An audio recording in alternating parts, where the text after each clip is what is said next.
Welcome back to another edition of TikTok Hot Takes. In this edition, we're going to be addressing the take of is Magic better than Curry, is Curry better than Magic. Let's go on TikTok, look at these takes, and address them.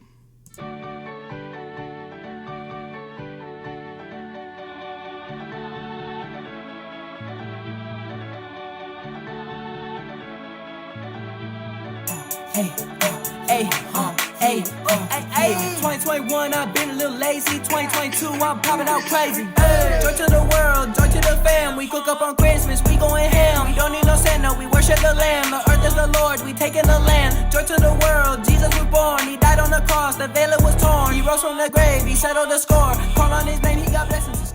Value that Curry is providing is, in my opinion, just greater than Magic. Magic's still an amazing offensive player, and let's not get that wrong. But when you're talking about somebody, and as Chill just highlighted, how the responsibility of point guard, like every other position, is to win basketball games. That's the responsibility. And based off of your team, what your team does from a player-to-player perspective, you should be able to complement them as well as you can, the same way we ask every other position. This idea that it has to look a certain way is crazy. So when you come from Curry, if he is a great scorer, great shooter, on and off ball, which allows Draymond Green as a player to look better than what he actually is, because he can handle the offense. So first, let's start with this take about Legend of Winning. Now, I semi-agree with this take. I think that Curry provides better value to his team than Magic Johnson, but I still have Magic Johnson rated all time. Now, the reason why I say that is because people act like the point guard position is just at a certain standard, that you cannot do certain things you cannot do certain things as a point guard, and it will not have you as a point guard, which is a stupid ideology. Which I believe that if it doesn't matter what position you are, if you're in that position and the value you provide in that position allows you to win, then you're still valuable to your team. For example, Stephen Curry. Stephen Curry is a good playmaker. Not saying he's not, but he's not the primary playmaker on his team because he playmakes in other ways. He playmakes by playing off ball. If you watch Golden State Warriors games, you can tell that Stephen Curry's playmaking comes more when he's more off ball because he draws attention, and that attention lets other players become open, lets more cuts be there. So Curry's playmaking is in other areas. Curry's value is in other areas that doesn't match Magic Johnson, because Magic Johnson was just a point guard. He handled the ball, he dribbles the floor, he dribbles up the ball, and he had one of the fastest paces of a team of all time with the Los Angeles Lakers. And they literally had a nickname of them running up and down the court, the Showtime Lakers, because of how fancy the passes was, of how good they played when they was running up down the court, and the passes that Magic Johnson made.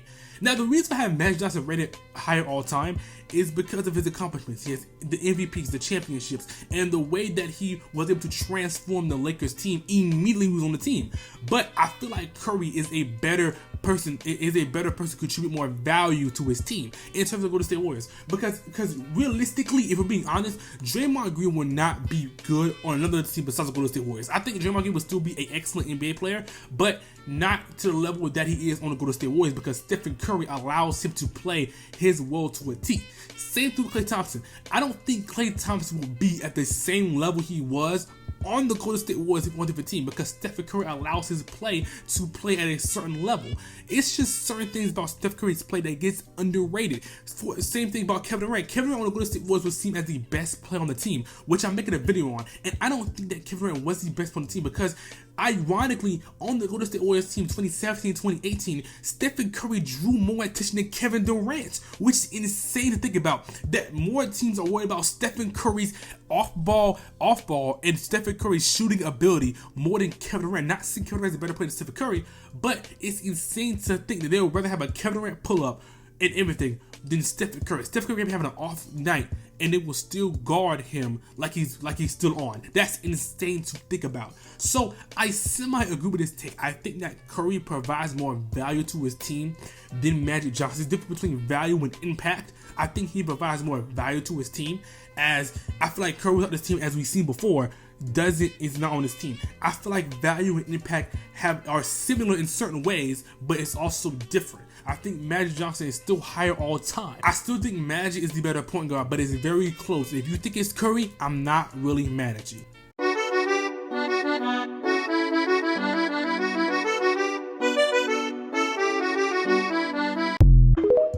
Okay, so in this video there's 7 takes, so I'm gonna address them one by one. The first take is Wilt Chamberlain is the greatest center ever.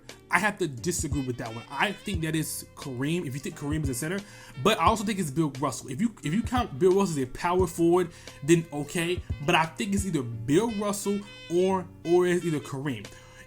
This is editing over out here, and to clarify, I think that Kareem is the greatest center, and I think that Bill Russell is also ahead of him. That's what I meant by this take. If you think Bill Russell is a power forward, then I'm not going to address that take, but I'm going to address because I think he's a power forward center.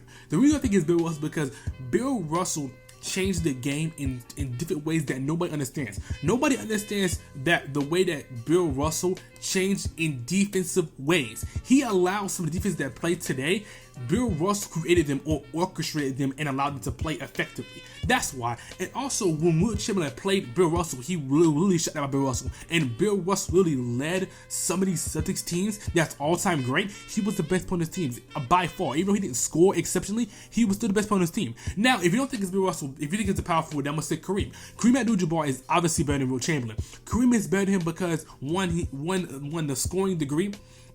I feel like Wilt Chamberlain didn't play that good of a players compared to Kareem, because Wilt Chamberlain in the 60s, he did dominate, but also Wilt Chamberlain was also selfish. He wouldn't play make until the media forced him to play make.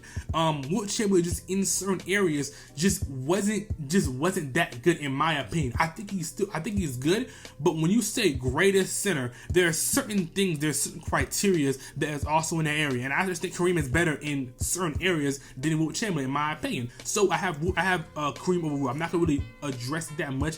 I have 6 more takes to go, but I think Kareem is better than Wilt. Now, Anthony Davis being top 75 is actually crazy. That is true. I don't understand why Anthony Davis was top 75. That list was just insane either way, because Dwight Howard didn't make the list, which is insane to think about since Dwight Howard was better, but that's whatever. Isaiah Thomas is the most underrated player ever. I agree. I don't think it's ever, but Isaiah Thomas is a very underrated point guard in the NBA history. Not a lot of people talk about him because the team was on the Bad Boy Pistons. That's why a lot of people don't really talk about Isaiah Thomas that much, because the legacy the Bad Boy Pistons left. But Isaiah Thomas was an exceptional scorer for his time. And if you don't want to watch Pistons games, at least watch the documentary, the Bad Boys documentary, because it showcases the teammates and how they respected and loved Isaiah Thomas, and also the fanfare he got before he really became a villain, quote unquote, in the NBA.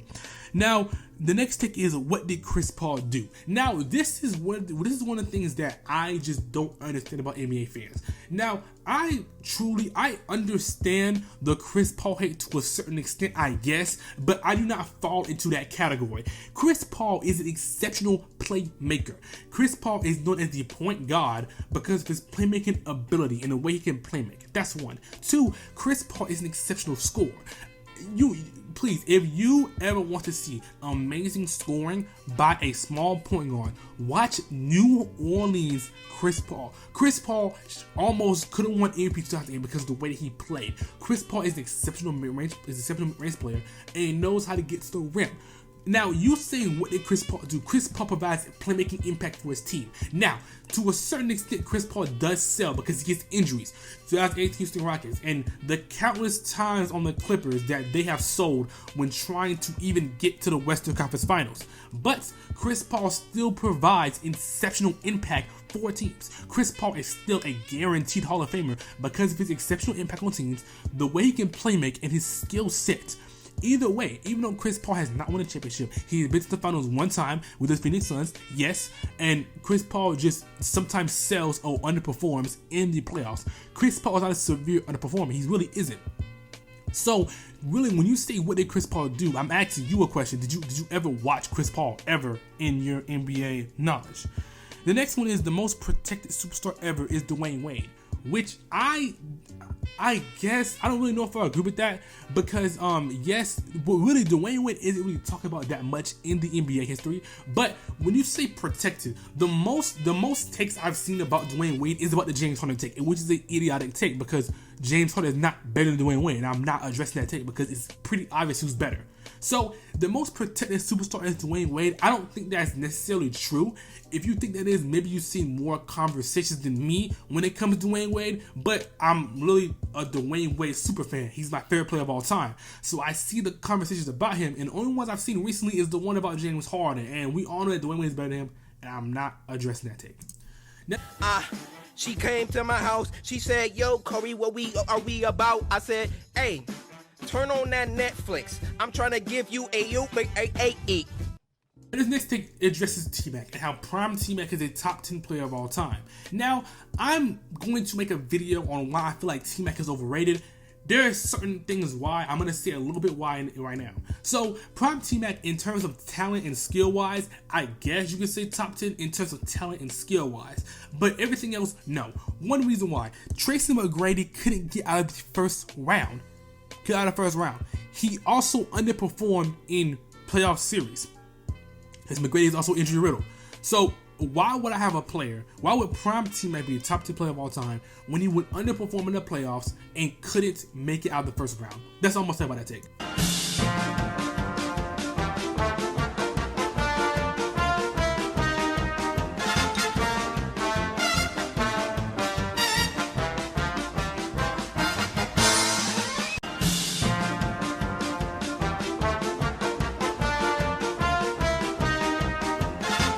Okay, time to go take my tick in the last tick in this video. Now, the first tick is LeBron's a terrible shooter. It's not a bad tick because, look, I want to say terrible, but LeBron is not a good shooter. He's not a good free throw shooter as well. That's a pretty obvious tick. I don't think that tick is really that bad. Now, Tim Duncan is easily a top 10 player of all time. I agree with that take. Tim Duncan is very underrated, and I think Tim Duncan is top 5 in my opinion. So, Tim Duncan is easily top 10. If he's not your top 10, then I don't think your top 10 is even like really credible. Next take is MJ has zero weakness. Now, I semi-agree with this take. I think there are certain things in MJ's game that can be improved on, but in terms of weakness, I don't really think so. There are certain things that can be improved on when you compare to other players. He's obviously at the top tier caliber in every single category, but he can do everything to a certain degree. And if you think it's not playmaking, look at him when he had the coach before Phil Jackson and how when they ran him at point guard, he was averaging good assists. The next take is Wilt is underrated only because he played in the 60s. I don't think Wilt is underrated. I really think Wilt is overrated because Wilt played in an era where it was the 60s, and I don't think that they played really competent competition compared to other players. Now, when I say that, usually when I rate players in my top 10, I look at the players they play in the competition and how they played against them and evaluate that. And when I say that thing, usually the debate about Jordan and LeBron, which I'm not gonna get into, but I'm using that for an example. So when Wilt Chamberlain would play this competition, he would dominate, yes. But when you play the top tier person in his era, which is Bill Russell, he will get shut down and not be able to play. Wilt Chamberlain had teams comparable to Bill Russell, but because the Celtics had Russell, they wouldn't be able to win. That's how good Bill Russell was. So that's why I don't think Wilt is underrated. I think he's overrated because when you play top caliber players in his era, he wouldn't perform. And that goes into the last take, which is Bill Russell is not the greatest defender of all time. Now, I can see why you think that, and most people think it's Hakeem or people think it's other players, but I think Bill Russell is the greatest defender of all time. And the reason why I say that is because Wilt Chamberlain, which I just addressed, he literally shut him down and wouldn't allow him to play. Wilt Chamberlain was severely underperformed against Bill Russell every single time. They wouldn't beat him. Also, Bill Russell did defensive strategies and defensive coaching adjustments that changed the shape of defenses. The reason why he was such a good coach as well is because Bill Russell was a smart mind, and he was able to use the defensive strategies he used while he was on the Celtics on teams, and he was able to transform defenses. He was able to have top tier defensive teams that still stands today. Those Celtics teams have some of the best defensive stats today that still stands today, even with the league evolving more defense, playing better defense, and doing these certain things. Bill Russell had them Celtics teams from the bottom of the league to the top of the league immediately when he would play. That's how good Bill Russell was at defense. Thank you for watching this video. It's another to the hot takes. Thank you for enjoying these videos. And this is another edition in the 15 days, 15 takes video. Hope you're enjoying all the takes and all the videos. Thanks for watching.